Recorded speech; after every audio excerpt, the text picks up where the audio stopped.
Mapaparami na naman ng kain si Elijah na ito mamaya.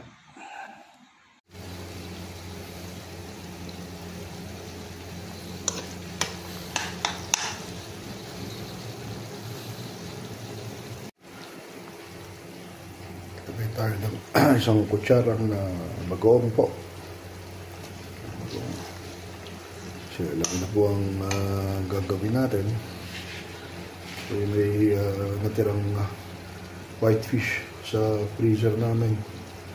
Frozen fish lang po ito.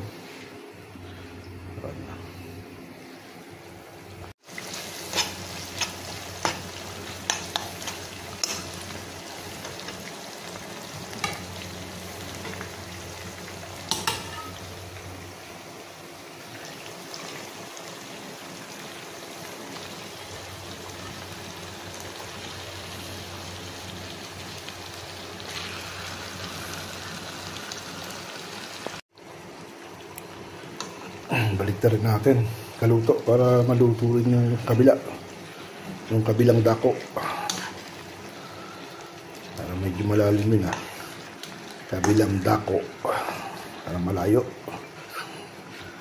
Ganun po ayan po, lipat natin yung ibang fish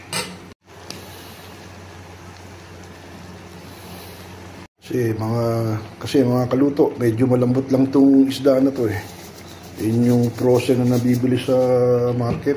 Mura lang kasi.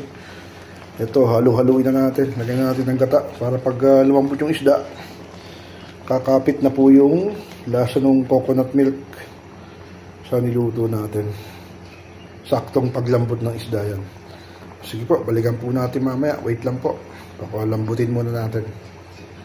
Hinahandahan lang natin yung pagluto ng fish kasi madali lang siyang maluto itong isda na to. Sige po, balikan po natin mamaya-maya. Nag-add lang po ako ng half bouillon ng shrimp cube para medyo may konti pong umami. Mamaya-maya, luto na po ito. Halo-halo muna natin.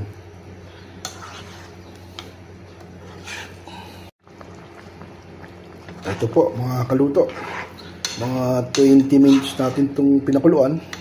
Okay na po ito. Luto na po ang ating white fish and coconut milk. Okay po. Ingat po kayo. God bless.